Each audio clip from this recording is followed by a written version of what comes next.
Free mind, you crazy for this. Soulful. It's like our responsibility to make us feel something. You know, to make people feel what we feeling. Hey, yo.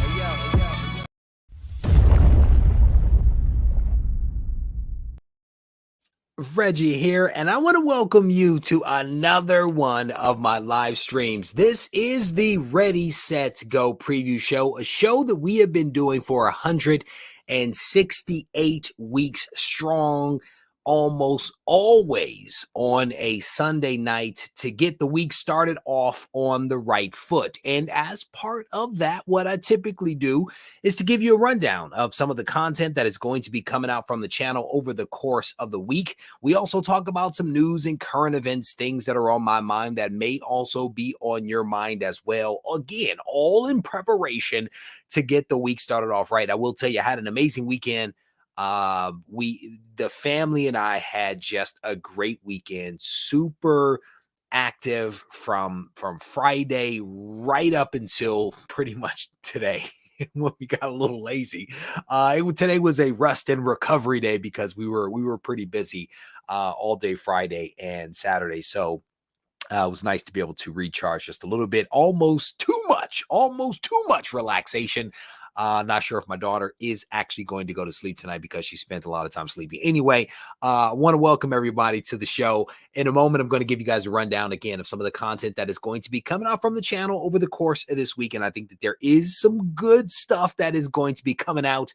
Let me go ahead and say hello to a couple of people. Jeff, how you doing, brother? It is good to see you. Tell the wife that I said hello. Chris Bigger is up in the house. Chris, I got something coming up for you, brother.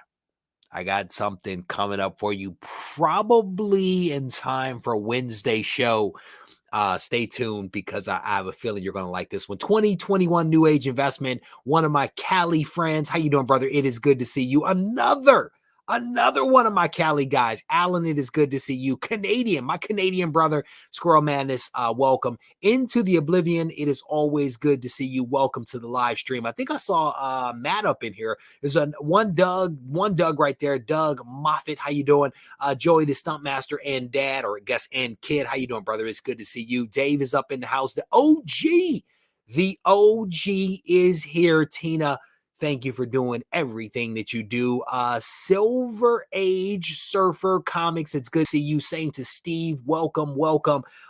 Pretty fly for a Filipino guy, Liger style. It is good to see all you guys. Thank you for coming and being part of the discussion. As you saw with the thumbnail, we are going to talk about some morbid stuff.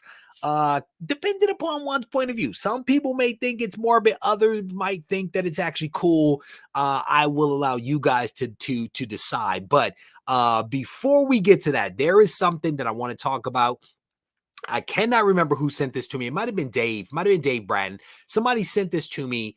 I want to say immediately after. It might have been one day after a live stream that I did. They sent this to me. And I was honestly kind of blown away by it. I guess they said that I may have spoken it into existence. I don't know about that. But I saw this and I had to share it with you guys. I almost messed up there. Let me see if I can get my screens right. I want to share this with you guys, and we're going to talk about this thing on the other side. If I can make the magic actually happen over here. I don't know if you guys have seen this, but I saw it and I thought it was pretty dope. Is there audio? No, not yet.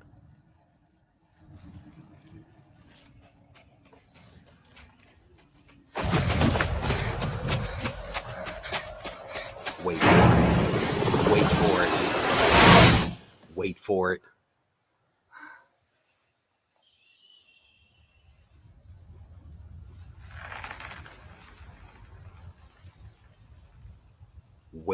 it. And there it is. It is coming. The show is called Prey. And the Predator is back. The Predator is back. I may have to sign up for the Hulu again. As you can see there, Prey, 20th Century Studios, Hulu. It says Prey, an all-new action thriller from 20th Century Studios, directed by some guy named Dan, I guess, who did The Boys and also 10 Cloverfield Lane. And the newest entry in the Predator franchise will stream starting on August 5th. You see it there on the screen. Set in the Comanche Nation 300 years ago, Prey is the story of a young woman, Naru, a fierce and highly skilled warrior. She has been raised in the shadow of some of the most legendary hunters who roam the Great Plains. So when danger threatens her camp, she sets out to protect her people. The prey she stalks and ultimately confronts turns out to be a highly evolved alien predator with technologically advanced arsenal, resulting in a vicious and terrifying showdown between the two adversaries. That is the description for Prey, coming out on Hulu. I'm excited. I am excited. Predator is my jam. Predator is right up there with Aliens, right? Not nearly as high as Aliens, but Predator is dope. The first one with Arnold Schwarzenegger and Action Jackson, just classic movies from back in the day. Absolutely love these movies, these franchises. I am excited to see Prey. I am excited to read the Predator comic. I don't know if it's out yet. As you guys know, we've been talking about that. It's been delayed.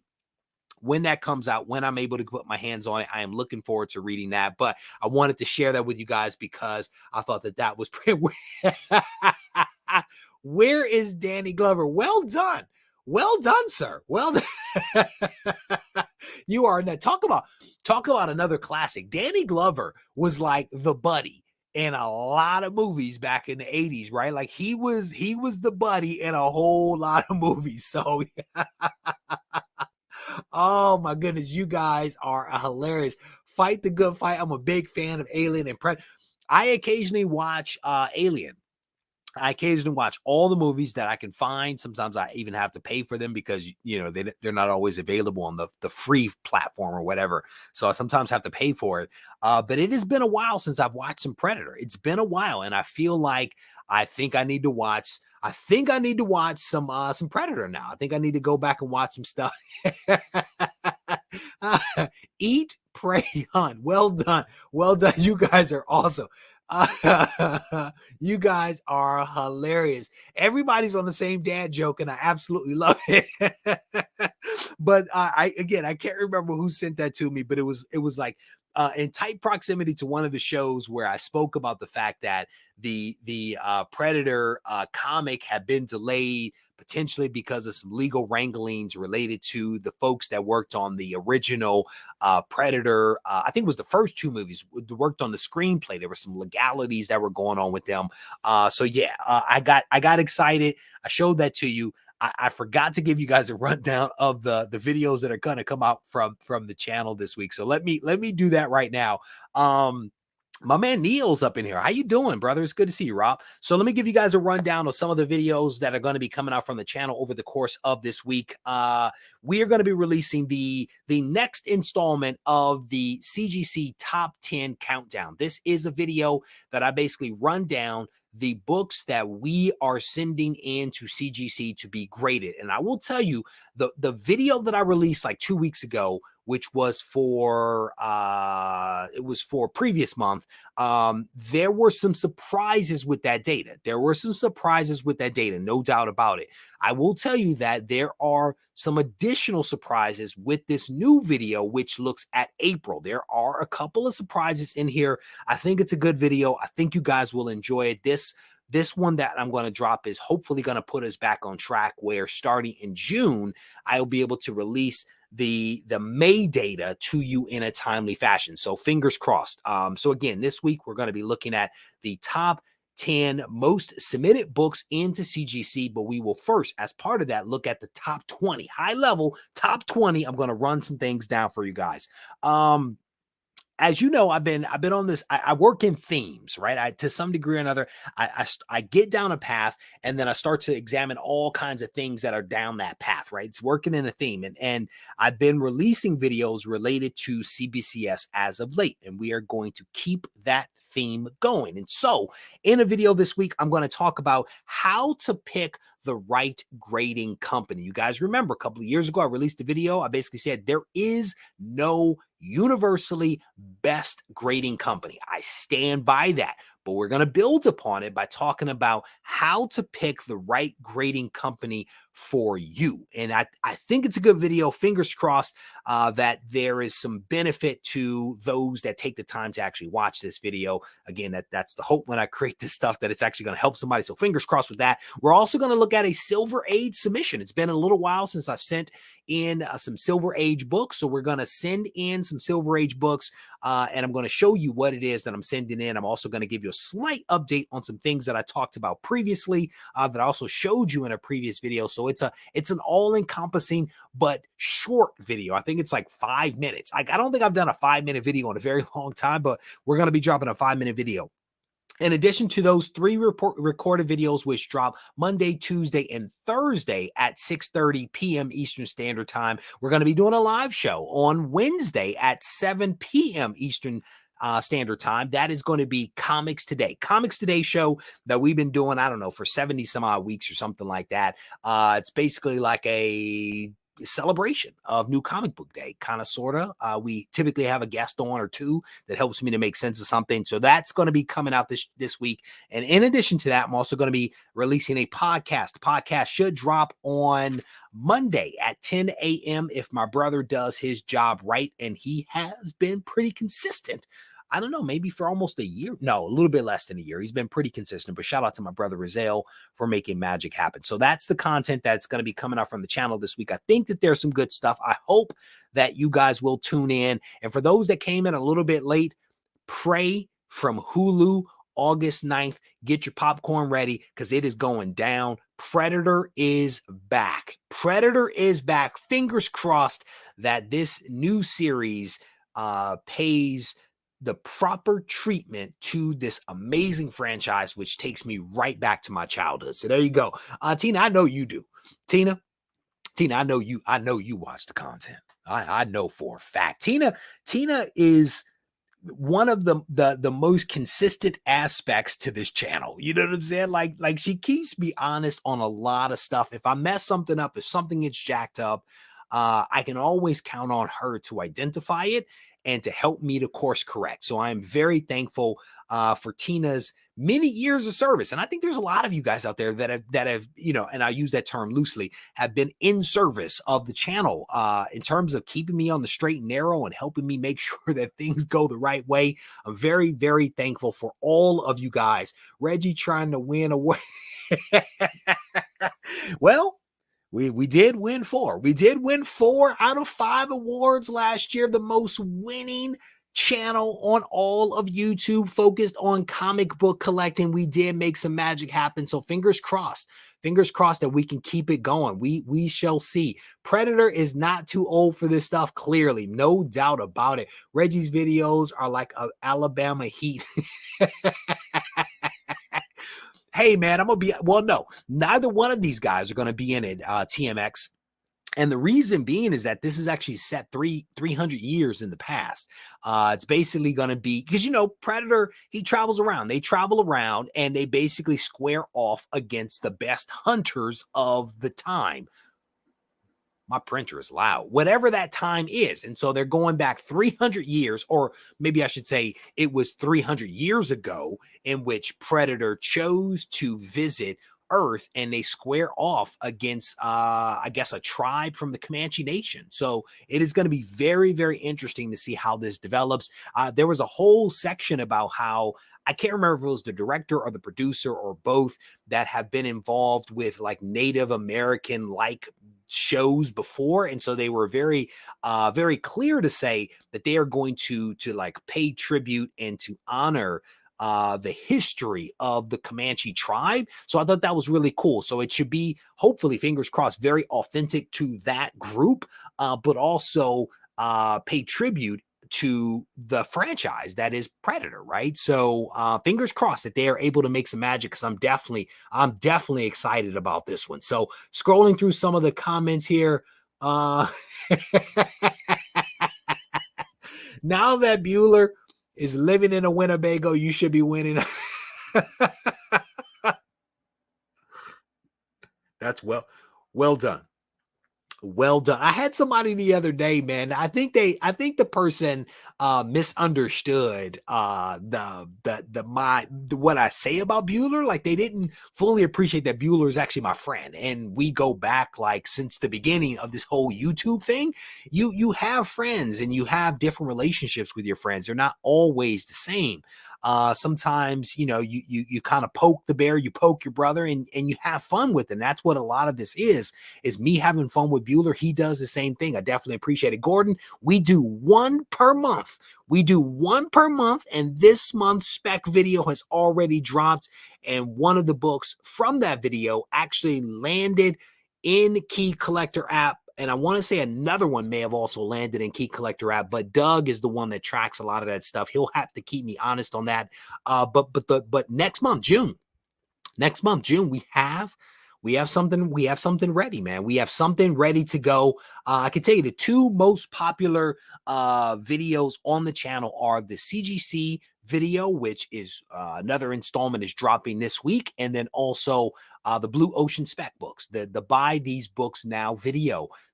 Those two are the most popular videos on the channel. Like, we've had other videos that have come out and have done much bigger, much better than those two, but just consistently those two videos get a nice amount of views, and I'm very thankful for Doug that does all the research for the video, and then also to the folks over at CGC who keep me supplied with the data that allows me to do the other video.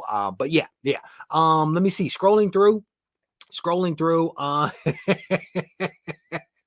oh my goodness. Wonder Man and Key Collector cited Reggie collects as the reason. Yeah, man. So it's cool. You know, we have and again, Doug will have to keep me honest for some of this stuff, man. I want to say that we have a healthy number of books that have actually appeared on the list, which is really cool. We don't get cited for all of them. And I'm not sure why that is. I don't know if people will submit the book in as a result of the video and don't give credit. I don't know what the reason is, like how it happens where we get credit sometimes and we don't. I don't understand it. It is what it is. It's not a criticism of Key Collector app, which is a great app that I use all the time. It's just more of a, I don't know why one thing happens or another. I can tell you for a fact that I don't submit the books in. I can tell you that for a fact. But starting next month, we will be dropping one of the videos probably in the first week of June. If I can make that magic happen in the first week of June, we should be able to do that. Steve White says, making some popcorn. Predator is on the menu to watch after that. Oh, Predators. That's what's up. Is that a 9.8 sign? Ooh, Wonder Woman from the 80s. 9.8 sign. I'm guessing by George Perez. Shout out to Steve White. Well done, brother. Scrolling through some of the comments here. Scrolling through. All right, I think I'm all caught up. I am all caught up. All right. The next thing that I wanted to talk about, and I want to say that it was Joe, Anaconda Comics. Anaconda Comics. I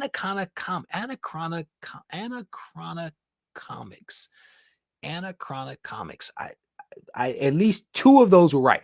At least two of those were correct. I want to give a shout out to my man Joe because I first became aware of this issue. I want to say because Joe put up a post on Instagram. He put up a post on Instagram shortly after the news came out. And I want to say that as I was scanning his post, it kind of made me aware of what had happened. Then I went to go look into it. And then he sent me a follow-up article. But there is a new deal that has been signed. And I want to say maybe it was 2 weeks ago, a week and a half ago. I can't recall, dog years around here.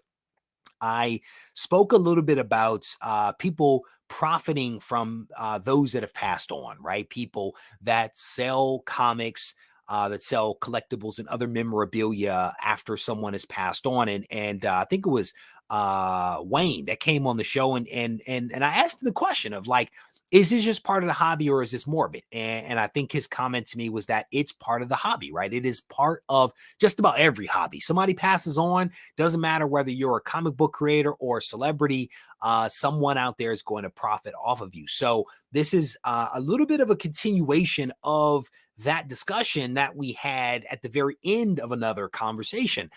There is a new deal that has been signed that has, I think, a lot of people upset maybe that and I'm not going to be able to read all the quotes as a result of people being upset, but there was some news that came out that basically a deal has been signed involving Stan Lee, and a lot of people are reacting to that. Stan Lee fans accuse Disney and the state of exploiting late Marvel Comics icon. It says former Marvel Comics editor-in-chief Stan Lee will now live again in Marvel movies and Disney theme parks with a new licensing deal. And this particular article came out on the 19th.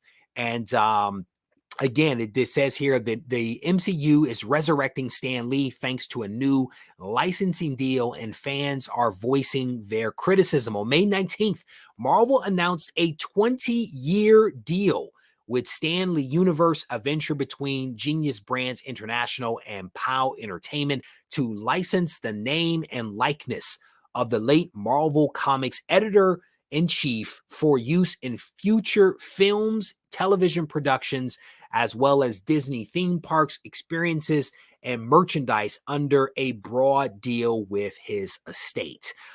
There is a lot there. There is a lot there. The long and short of it is that his family, and I think the estate is run by his daughter, has basically signed a deal for I'm guessing a nice chunk of money. I'm guessing a nice chunk of money for Marvel to be able to use Stan Lee's likeness, to use his voice, to use his likeness, to use clips and things like that in a variety of ways. And there's some quotes in here again that I will not be able to read just because of the language that's involved in them. But a lot of people are saying this is morbid. A lot of people are saying that they should allow Stan Lee to rest in peace, if you will, because of the many stories that came out in the last maybe 10 years or so of his life, in which it appeared to be that he was being exploited, that he was being taken advantage of by managers, by family, by other people out there. The thing is, people are like, just allow him to rest in peace and allow people to have their memories, their wonderful memories of Stan Lee. And it's tough. It's tough. I will tell you, one of the better experiences that I've had as a comic book person was the opportunity to actually get a comic signed by Stan Lee. Like towards the end of his life, I was able to obtain his signature on 2 books, and that was pretty cool to be in his presence. And I will never forget that. I will never forget that day of being able to stand across the table from him and get a signature. And I just wish that I had been able to do it 20 years ago, right? 30 years ago, when he was still vibrant and he was still super healthy, and to be able to hear his voice with my own ears and to be able to shake his hand and get a photo, that would have been amazing. But I didn't get that opportunity. But I am very thankful for the few moments that I had as I stood across the line from him, taking secret photos, like, because we weren't supposed to talk to him, touch him, or take photos of him. And I took a couple. I did. On the slide, took a couple. Let me see if I can find something here. It says here, there's a quote here. It says, more Marvel lovers wrote they will never stop selling his name, and it's sickening. As well as Stan Lee is no longer a person. He is now a Marvel character and will say and do whatever Disney commands, which that is definitely, that is hard to read. That is hard to read. It says, there's a quote here from Genius Brands. It said, this deal really ensures that Stan, through digital technology and archival footage and other forms, will live in the most important venue, the Marvel movies and Disney theme parks, the audience revered Stan, and if it's done with taste and class and respectful of who he was, it will be welcomed. He is a beloved personality, and long after you and I are gone, he will remain the essence of Marvel. And it goes on here. The article says the deal gives Marvel permission to use Stan Lee's name, his voice, his likeness, his signature in movies and television projects, plus theme parks, cruise lines, and in-park merchandise. His likeness will not be used in virtual reality or video games, which I guess could be a little morbid. A lot of the things that I saw early on where people were saying, it was super morbid because they were like going to bring him back to life through virtual reality and some of the other stuff. And this article is specifically saying that they are not going to actually do that. So again, I'm not quite sure if people read the first article, because I read one of the first articles and it was a little off. It kind of said something a little bit different than what this is saying. So I'm assuming that this article, which came out later, is the more accurate one, but we will see. But I'm definitely curious. I'm definitely curious how people are thinking about this. Let me go to the comment section real quick to see what folks think. Disney only does what they can make money off of, says Thor. Scrolling through some of the comments here. Stan, what did I say? Stan would sign absolutely any book, no matter if he had anything to do with it. Yeah. And TMZ says he does not think that Stan would actually mind. Scrolling through, let me see. Dallas says, I remember he passed away a month before I graduated college. I started collecting comic books with 6 months after graduating. Wish I could have been aware enough to meet him. Dallas, I don't think that you're the only person, brother, that feels that one. Don't think that you're the only one. So yeah, that was a little weird. That was a little weird. Was it the most important venue? They say are movies and the theme parks, according to Disney, right? We, of course, look at this a little bit different, and we're like, the comics are the source material. Comics come first, but I think that they are looking at it from their vantage point. I wonder from the way that that the language is in this article, it seems like they have some wide latitude to use his likeness. It doesn't sound like they have to get prior approval of the estate. It sounds like they've licensed this thing for 20 years. I'm guessing that there was money up front, probably some kind of, ongoing payments, annual or whatever. I'm sure that it is a solid deal for the family. And so, to the point of Stan Lee being a little bit of a showman, to the point of him to some degree or another being a character, and there is some truth in that. Like, he changed his name from Stanley Lieber to Stan Lee, and he became a little bit of a showman. He performed to some degree or another, and so, would he have mind? I don't know. I honestly don't know. So, Disney has been making money off of like this for many years. Well done, well said. But what kind of Stan Lee are we going to get? Young or old? Probably all of the above, brother. Probably all of the above, my guess. In his 40s, I think his best says Into the Oblivion.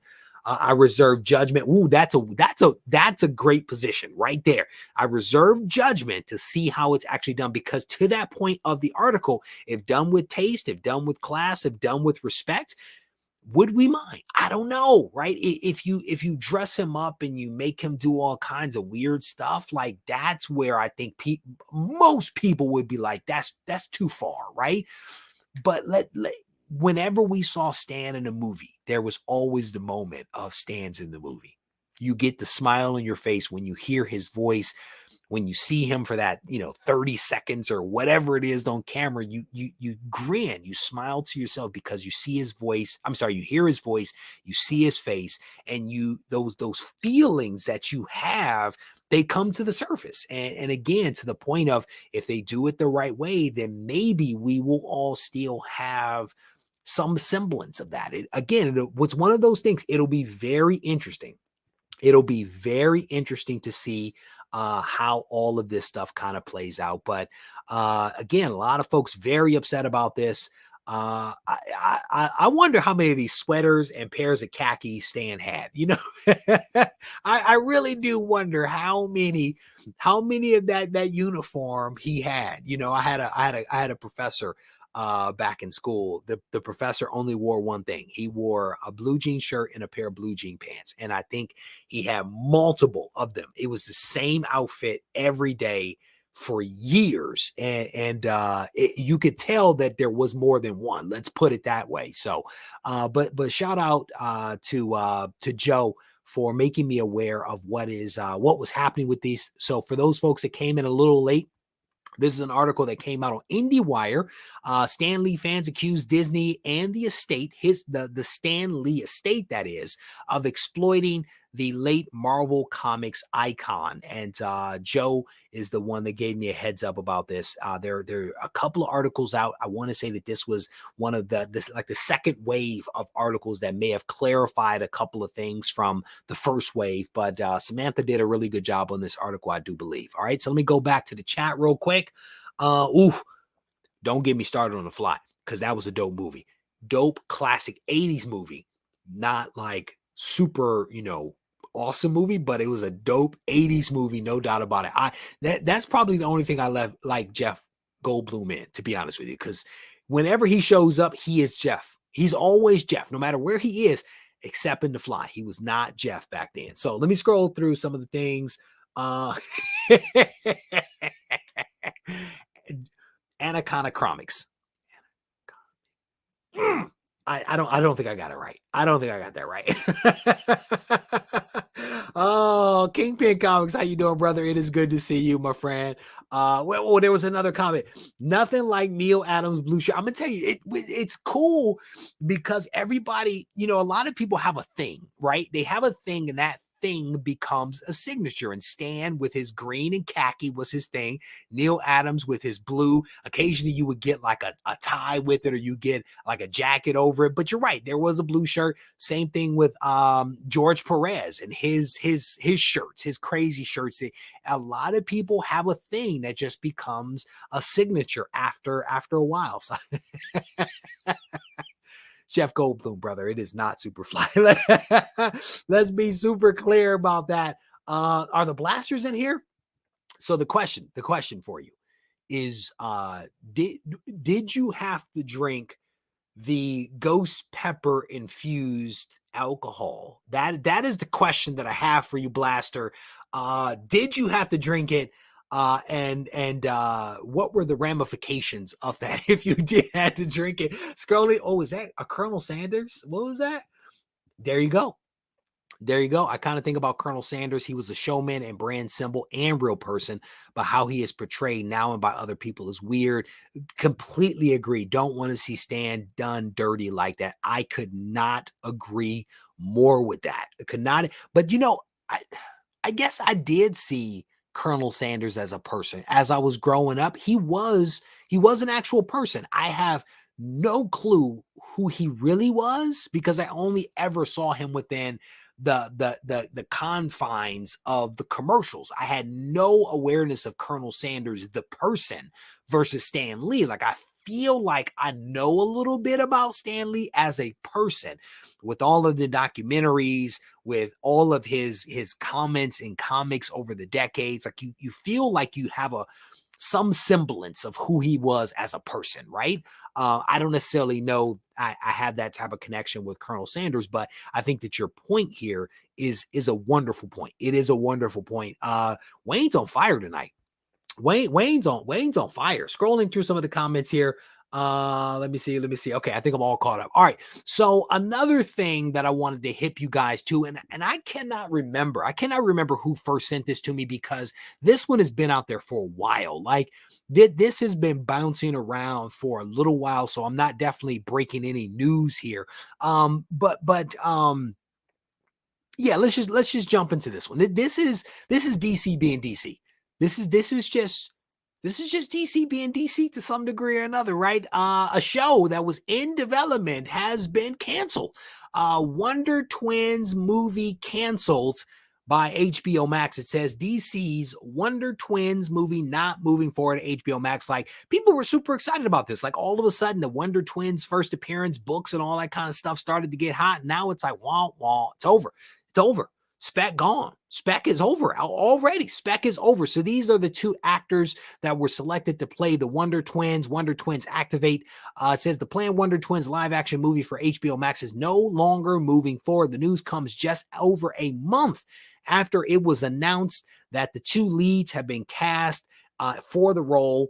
It's over, man. It's over. But part of it is it DC just being DC, or is it DC trying to cut some savings here? So it says, this is in the wake. This news comes out in the wake of the Warner Brothers Disney merger and the Discovery boss, David Salav's pledge to cut approximately $3 billion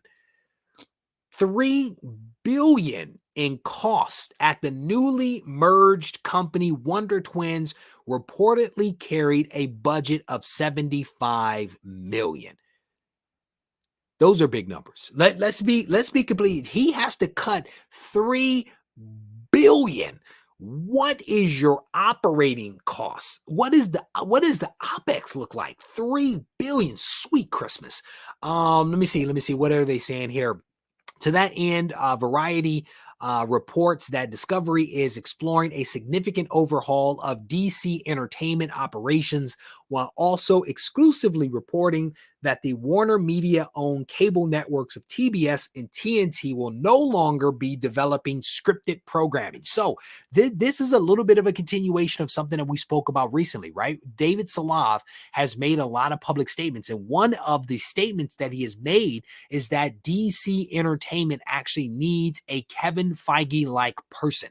They need somebody that can come in and basically have a vision, communicate the vision, and then execute the vision for how they can actually bring DC IP to the big and small screen. They basically recognize that Marvel is doing some stuff right, and they recognize that a lot of that probably comes from a unified vision that is shared amongst a team that is then cascaded out to other people. Other people are brought on board that allows them to move in a common direction of consistently creating dope content to put out there on the big screen and the small screen and the streaming platforms, if you want to differentiate the small screen in some way, shape, or form. David Salav, hopefully what he is trying to do will be of benefit.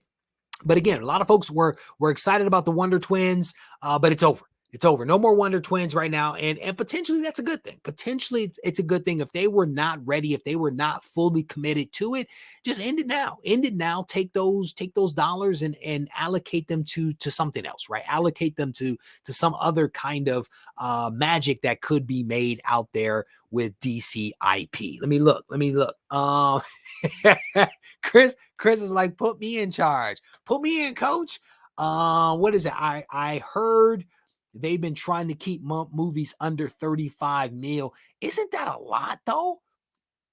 Is that a lot? That seems like a lot of money to me. But I mean, I think there are some of you guys that pay a lot closer attention to some of that stuff than I do. But that seems like it's easy to do.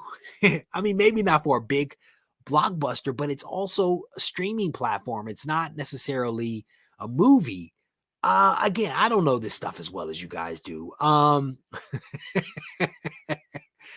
Disney will own everything after a while. You just never know.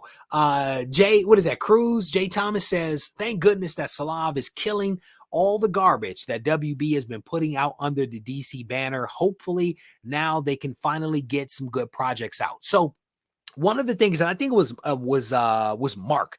Mark sent me a message, and he says something to the point of, he had been reading some articles, and they cited one of the reasons why they cut the Wonder Twins was because it was too obscure. And his comment was, obscure isn't necessarily a bad thing. Obscure doesn't necessarily mean that it can't be successful, right? And I want to say he even cited Guardians of the Galaxy as something that was very obscure, yet highly successful, right? So I don't know if obscurity was the reason that they eliminated it versus maybe the budgetary cuts, maybe the need to focus efforts and resources in a specific direction. Maybe it is to buy time to hire somebody that actually has a vision or could come up with a vision and communicate that vision and then take DC in the right direction, right? As it relates to the movies and the TV shows and all that other kind of stuff. So fingers crossed. Scrolling through, scrolling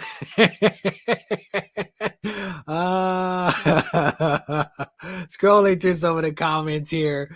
Oh, you know what? You know what's crazy is I watched The King. I watched The King this weekend, and I took a nap.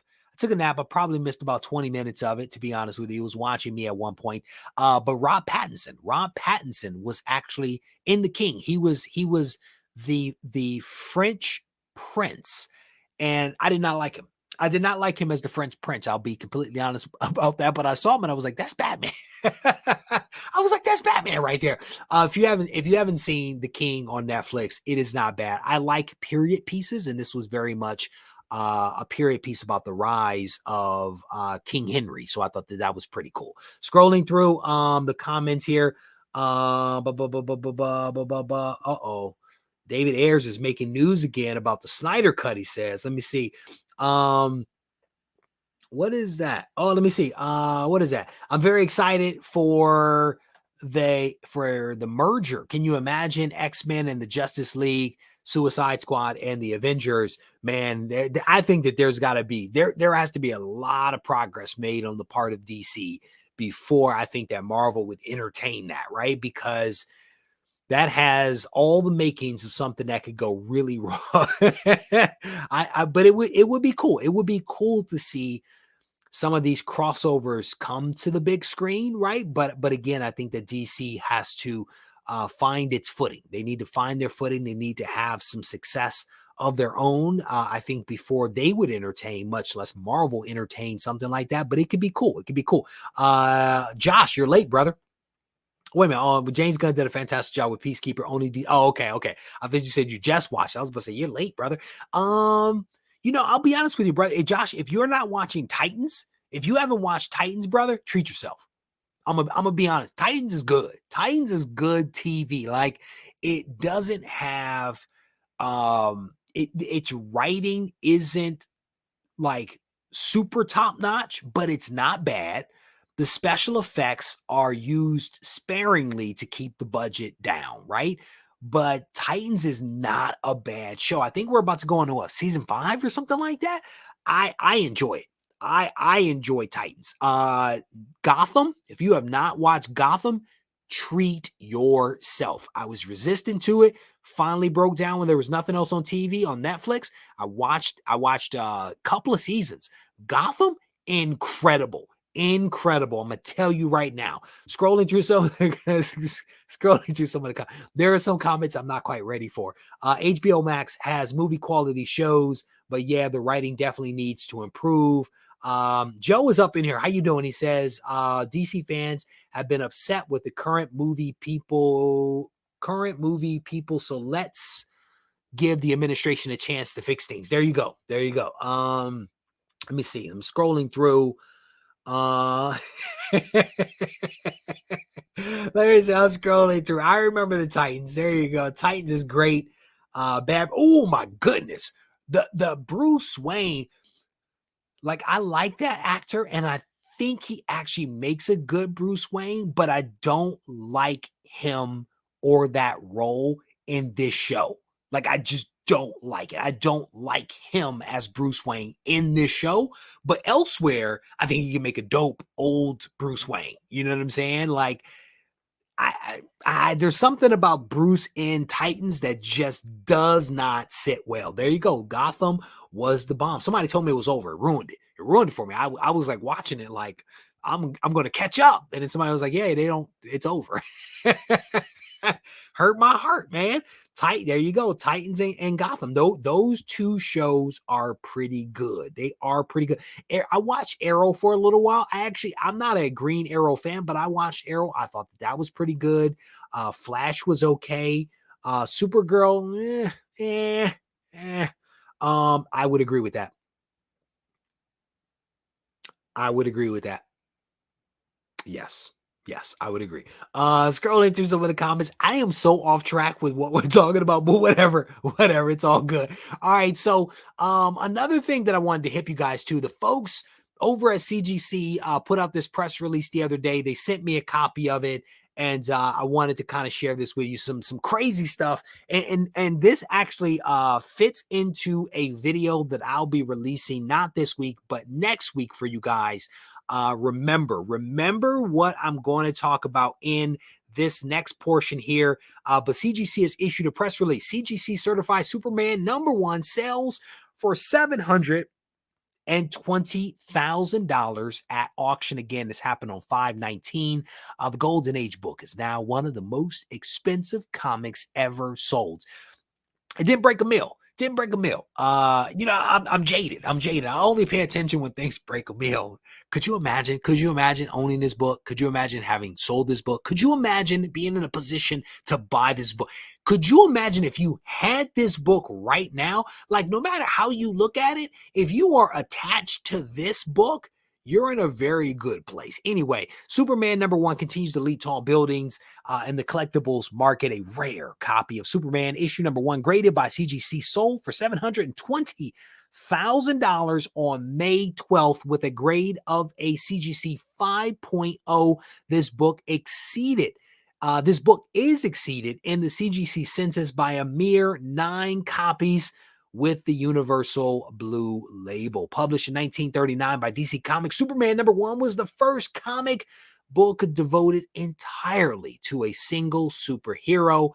Followed the warm reception that the comic book fans have for Superman in 1938's debut of Action Comics issue #1 and subsequent issues. Very, very cool. It highlights here the some leapfrogging stuff that's been happening. Superman regained the top spot. Oh, wait a minute, hold on. Dethroned by Silver Age comic book featuring the first appearance of Spider-Man. That would be Amazing Fantasy 15. CGC says Superman regained the top spot in January with a Superman #1 graded an 8.0 when that book sold for $5.3 million in a private sale just a few weeks earlier. A Superman #1 graded 7.0 had realized a $2.6 million sale on Comic Connect, the 8th CGC certified book to break the 1 million mark in this year. That is crazy. That is redunculous.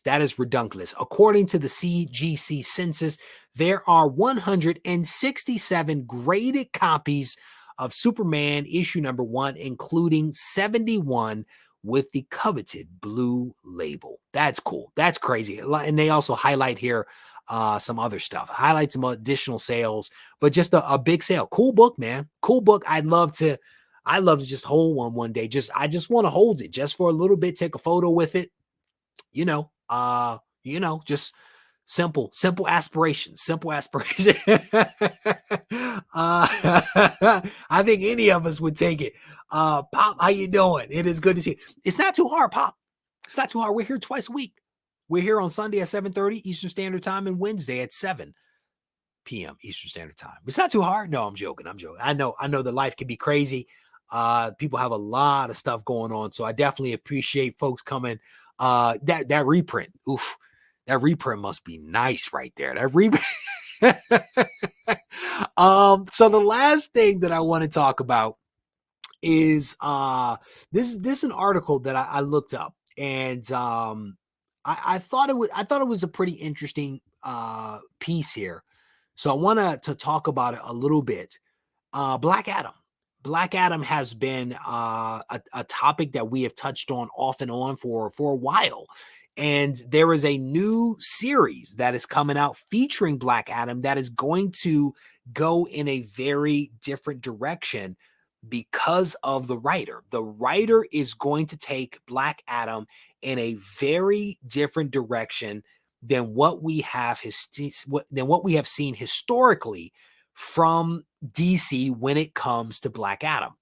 And because of how he is handling this character, there could be a little blowback. There could be a little blowback for the writer because of the direction that he is choosing to go and because of some of the topics that he will potentially explore.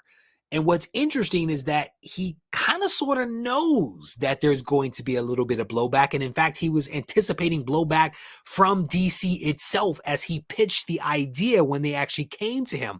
But Christopher Priest is going to be working on Black Adam. Why?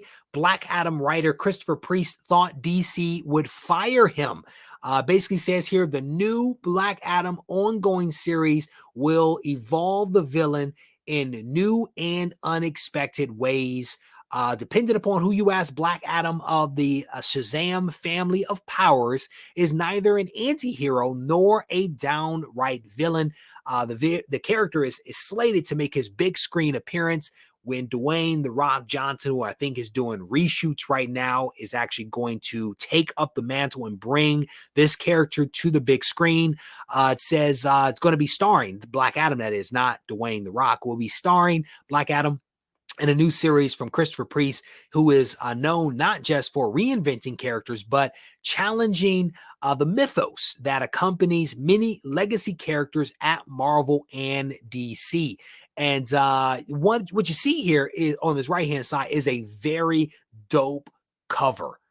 Mark, you sent this to me, a very dope cover. At the time, I had not seen it, but I found this article, started reading it, and then I saw the cover. Dave, that is a dope cover right there. It says, with Christopher's his take, he says he's going to be pushing the envelope, and he's surprised that DC is letting him do it. In addition to dialing in on Black Adam's Egyptian heritage and tackling the more political aspects of the character and his power, Priest is also writing the character strictly as a villain who is well past the point of a redemption arc. And so this is going to be a very interesting thing. I think this actually comes out in June. I'm going to link to the article, but this is a really awesome interview done by Newsarama with Christopher Priest, in which he talks about some of the things that he's going to talk about, how he's going to push certain things, how he's going to focus on things that historically have not been focused on. This builds upon some of the things that we spoke about over the last couple of months with various guests that have come on the show. I will try to put a link in the description to this in the event that you are interested in checking out the article. I will tell you, the article piqued my curiosity. I may actually add this to a pull list. Like, I am thinking about picking up Black Adam. I've gone back and I've read some of the Black Adam comics, and they're not bad. They're honestly not bad. There's some are better than others, don't get me wrong, but that's the case for anything. But this reboot is really interesting. And part of what Christopher Priest says is that the first 6 issues, the first story arc, will take place before the Justice League were killed. So just in terms of continuity, the first 6 issues of Black Adam will take place before the Justice League have died. And I think the Justice League just died like 2 weeks ago or something like that. I read the book. It actually wasn't a bad read. But from a chronological standpoint, that's where this is actually going to take place. And again, I may have to check it out, man. One of the things that Christopher Priest pointed to is that he's upset that the movie has been pushed back because he wanted people to focus on the movie instead of the comic, to maybe take a look at that while he slid the comic in under the radar. But he's like, now that the movie's been pushed back, the comic is going to be front and center. It's a reboot. He's doing some things that are a little different, a little challenging, right? As I just cited in that one article from Newsarama. And so he's like, I don't know which way this is going to go. But again, the article piqued my curiosity, and I am seriously considering adding Black Adam to my pull list. And it'll be not the only DC book, because I have some milestone books on there as well. But anyway, I wanted to hip you guys to that because I thought that it was interesting. My bad. My apologies. He doesn't even read DC. He's just playing.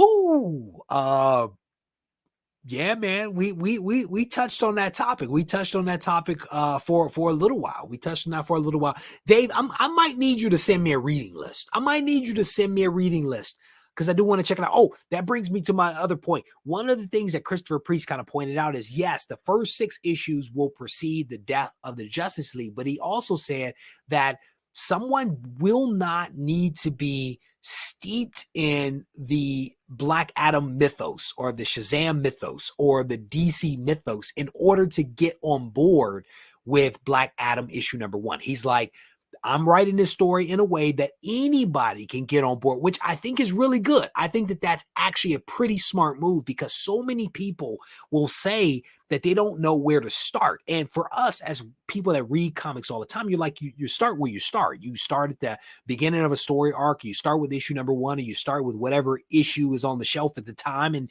you read that, and then you decide where you want to go, right? To us, it seems relatively straightforward and simple. But for a lot of people, it's a very daunting thing. They feel like they need to know the entire backstory, that they need to know everything in order to enjoy a comic, when maybe that is true or not. It depends upon the writer and the writer's approach. And what I think Christopher Priest is basically saying, he's like, hey, you can come to this as a neophyte and enjoy it. You can come to this as a pro fight and be good, right? So I thought that was pretty well done, because I think that maybe he believes that the movie will lend itself to new people being interested in Black Adam. Potentially, that's where his mind is. Or he's like, you know what? I'm going to take this character in such a fresh approach that I need to start from the basics of this thing. But either way, I'm going to check it out. I'm actually looking forward to checking it out. So scrolling through the comments here, everybody's died.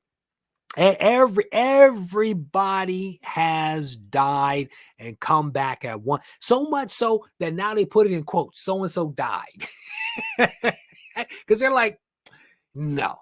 How many issues in isolation? How many are you going to buy, sir? That is the question. People ask me, how many covers? How many covers do you want to buy, sir? How many issues? How many do you want to buy?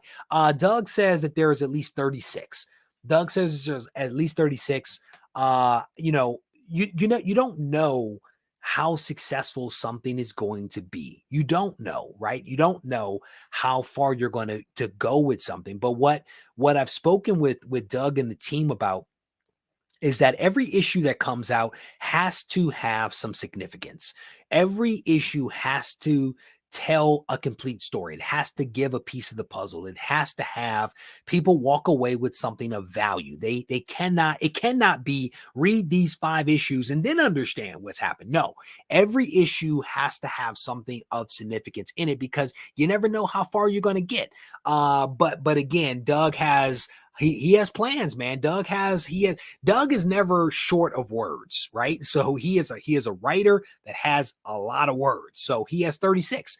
What we have committed to is bringing out issue number 1 in July. Issue number 1 is coming out in July.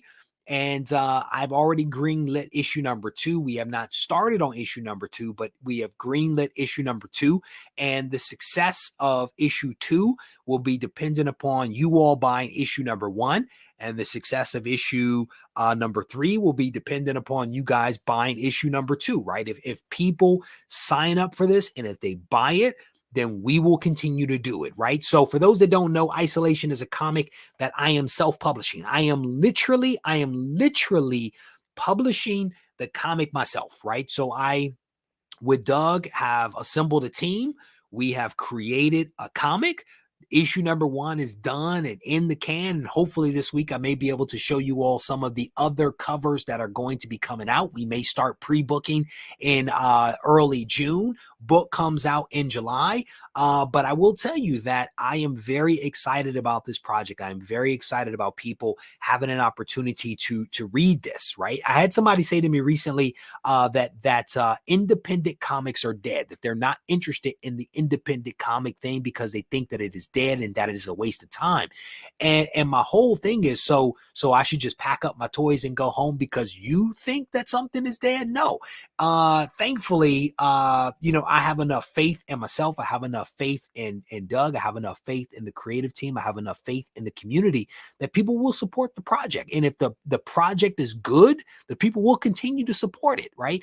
And we are honestly, in so many ways, well, I'll speak for myself. I'm living my best life. I'm living my best life, and that is in large part to the 103 people, and I think it's been as many as 110 or so people that have joined this live stream, and the 17,000, almost 18,000 people that subscribe to the channel. I am living my best life because you guys show up, because you tune into the videos, you hit the thumbs up button, you leave the comments behind. I'm living my best life, and I'm having such a great time in this hobby, and I am very thankful. Every single video, every single live stream, every single interaction, I am thankful for it because it doesn't have to be this way, and I think it's great. I really do, and I'm thankful for all of you guys. So, Dallas, I don't know how you got me on this topic, but thank you. Thank you, brother. Thank you, brother. Doug, fingers crossed. Cross your toes, and any other appendage that you have that can be crossed, cross it, because fingers crossed, man. It's just cool stuff.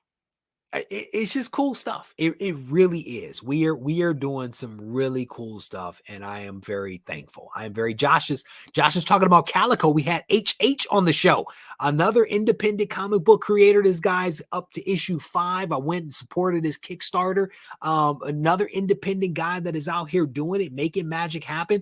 And when somebody says the independent comics are dead, I mean, Boom Studios is an independent. Boom is independent. You know, so and Boom is certainly not dead, right? Some would categorize Image as independent. I don't, but some would categorize Image as independent. Blaze Studios, TKO Studios, Scout Comics. There are a lot of independent publishers that are out there that are doing some amazing work. In many ways, some of the best comics right now are not coming from Marvel and DC. And that is not a criticism of Marvel and DC. It is to some degree or another just a statement of fact. I think it was Mark. Mark, give us a rundown, brother, of how many independent comics are currently on your list. His reading list is ridiculous, by the way. It must be nice to be retired. You just sit around and read stuff all the time. It must be amazing. There you go. AWA. There you go. They have got to bring back Erratic. Man, if they bring back Erratic, that's a wrap, man. Erratic is amazing. It is amazing. Anyway, let me give, Lee is up here. How you doing, brother? It is good to see you, my friend. Hearing there are 36 issues makes me more interested. So what we will do is, I can tell you for a fact that we are working in story arcs, right? There are story arcs because, again, you cannot just tell a story indefinitely, right? And to some degree or another, if you think about the way that comics were done back in the day, you know, it was unusual for there to be a large story arc. I think, like, you know, 3 issues was like the largest at one point or another, right? But each issue was to some degree or another a self-contained kind of thing. It told a story from beginning, middle, and the end. But there were threads that continued from that issue to the next and to the rest of the year and to the years after, right? There was some themes that ran through, but each issue was kind of self-contained. And to some degree or another, I like that idea, right? I'm a Silver Age guy. What I don't want to do is to say, hey, you need to buy all 36 issues, and in issue number 36, I'll give you all the answers to all the questions that you've been having since issue number 1. That's just not the way to do it. That is not the way that we're going to do it. But we're trying to do something really cool. And I can tell you, as you would imagine, one thing builds upon another. One thing builds upon another. Oh, man. Brother, Erratic. Check out Erratic. It reminds me of early Peter Parker. It reminds me of early Peter Parker. I will tell you that. What does it say? So Cates and Stegman literally said last night that Vanish, their new comic book published by Image, will have a lot of things that they both agree Marvel and would never let them do. There you go. And I'll tell you, Quad Dad, I actually supported their Substack. I did the 1-year membership to their Substack because, again, these creators, they are working within certain confines at the big publishers, right? And it's a job, right? You have a job, you have responsibilities, you have boundaries that are given to you by your employer where you can be creative within those boundaries, which make a lot of sense. But if you are a true creator, you should be able to step outside of that box and still be creative and still also be supported by the community, right? And so that's part of the reason why I decided to be able to buy some of their support, right? Or pay for some of their support to allow them to do some of that stuff. Image has 20, Marvel 18, Dark Horse has 12, Boom 6, and DC 4. There you go. It's a nice breakdown. A lot of Image books on that list, no doubt about it. All right. Anyway, let me go ahead and wrap this thing up, man. I want to thank you guys. What is that? What is it, Vinny? You are truly one of the few people into comics that I trust and love to listen to. Reggie, I am proud to be, man. Thank you, brother. Thank you for the kind words, man. I appreciate it. I've been trying to earn people's trust from the very beginning, right? Trying to do the right thing, trying to be trustworthy, trying to be transparent, trying to be balanced. And I don't always get it right. I don't always get it right, but I try, right? I try. That's what I can tell you. What is that? Star Wars? Any good Star Wars books to look out for? Anything you're particularly interested in? Recently bought most of the variants for the Thrawn limited run. Star Wars, I'm sorry to say this to you. Star Wars is not my jam, Star Wars. I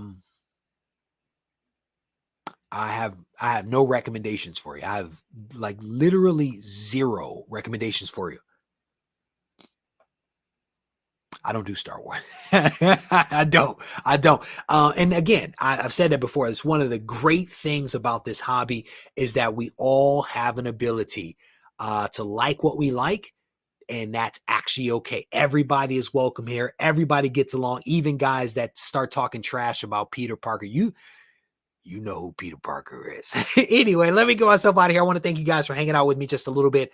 A lot of great content that is going to be coming out from the channel. Again, the top 10 CGC countdown, picking the right grading company, and also a Silver Age submission to be graded. Those are some of the pre-recorded videos that are dropping this week. I hope that you guys will check out the content. And if you are here right now and you have not hit the thumbs up button, I want to encourage you to do that right now. If you're here and you have not yet subscribed to the channel, I want to also encourage you to go ahead and do that. Tap that button, turn on notifications, and that way you won't miss out on any of the content that comes out from the channel. If you guys need to reach out to me, I am not too hard to find on Instagram at Regie Collects. Take care.